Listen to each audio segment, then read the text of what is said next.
Bruce, we're watching Booker T here celebrate having put a whooping on Tajiri. Of course, Tajiri won by DQ, but whatever. Domination from a pissed off Booker T. I like this version of Booker. Oh, I love Booker, man. As you can tell, obviously, I'm a big fan of Booker professionally and personally.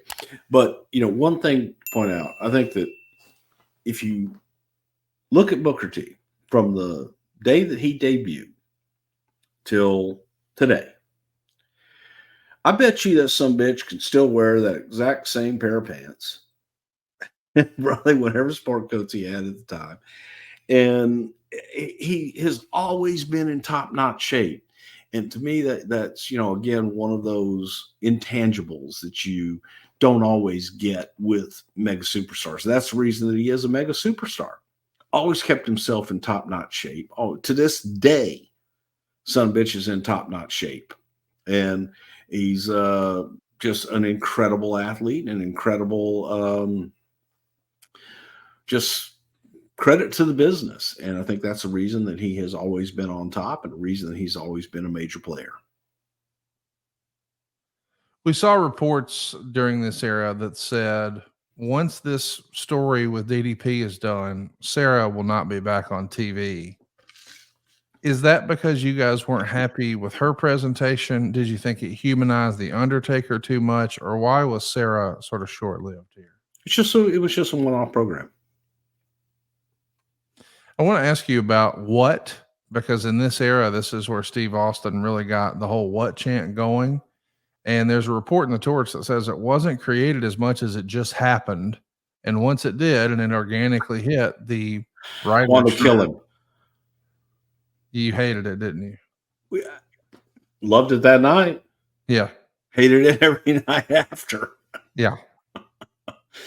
But again, that's the power of TV. That was power of Steve. And it was just, it was just something there. But I think it ruins a lot of promos even to this day. There's a report in the Torch about our buddy Taz, and it says one source reports that Taz was pulled from house show appearances, quote unquote, because his work sucked.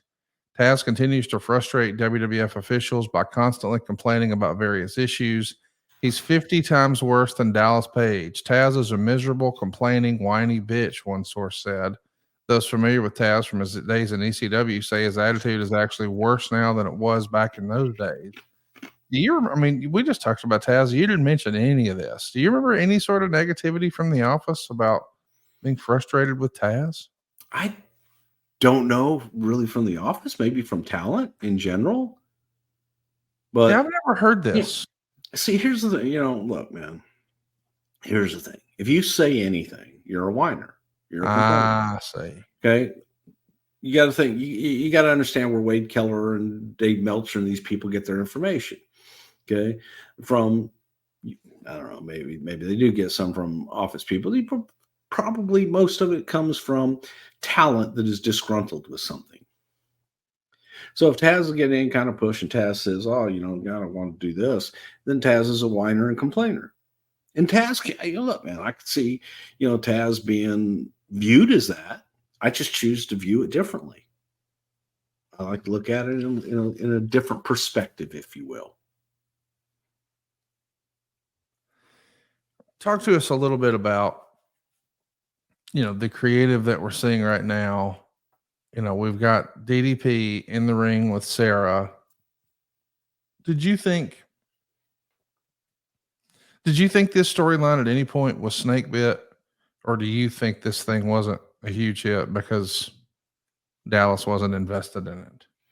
It was snake bit from day one. It just didn't, it wasn't something that, look, it was, I'll take all the credit in the world. I'll take all the blame in the world. Look, it was my idea, and it was something that I threw out as a way to introduce Dallas. I think that the application of it and how we ended up doing it was not how it was initially envisioned. And to that respect, I think that it was snake bit, and it was something that was not done. But the initial idea was a way to get inside the mind of the Undertaker and to create a character that was a little bit more psychotic in Dallas, in that he wanted to get inside the head of the biggest guy in the yard, if you will. And it was something that was done, and then it got to be more, and it got to be some of the what ifs and different things that didn't necessarily do anybody any favors. So it just it didn't work at all. And I don't think that you could ask anybody involved in it, including myself, and it was my idea. So you want to get mad at somebody and say it sucked? Yeah, that was mine, and I admit it sucked. It just was one of those situations where it kind of it gets away from you, and your little baby goes out and starts walking, going to school and driving, and it gets away from you. So was what it was, and didn't work, and was cut short. Next, We just saw a backstage skit here where the Alliance is headed to the ring. Miss Deborah and Stephanie are leading everybody down to the ring to start Austin Appreciation Night. They've got a big tray of cookies. Here comes Paul Heyman and a lot of the other members of the Alliance. It's easy from the outside, Bruce, to see how, Lance Storm got ate up, and Booker T has a little Booker T running around, and DDP just got beat by the Undertaker's wife. You could see why there was a lot of outside criticism from the outside looking in about the way WCW was being presented as these buffoons. Did they like the way it was being presented in WCW at the end? I guess what I'm saying, Bruce, is, was there never any interest to make the invasion look competitive, or was it always supposed to just be lopsided? No, there definitely was. But I think that the idea of the invasion was you kind of looked at the talent that you were getting and thinking that it was better than it was. When you take them out of their 18-foot ring, put them in a 20-foot ring, when you take them out of just working with their talent, their people, into working with another level of talent, it was all different. And you didn't get what you I think that it's like when you look at a menu and you go, oh my God, that looks so good with the pictures and everything. And then you get it doesn't look the same, doesn't taste the same like what you think it's going to taste like. That's what we got. And again, if you're going to tell me that the WCW audience thought they had something really great, then why were they in the toilet and selling?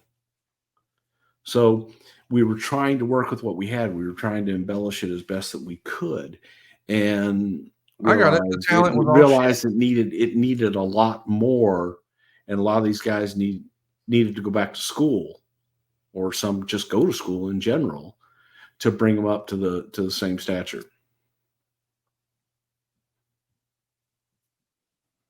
Well, I'm glad you got Booker T in school. Nope, I said Booker T didn't need to go to school. Booker T came in and was ready to go.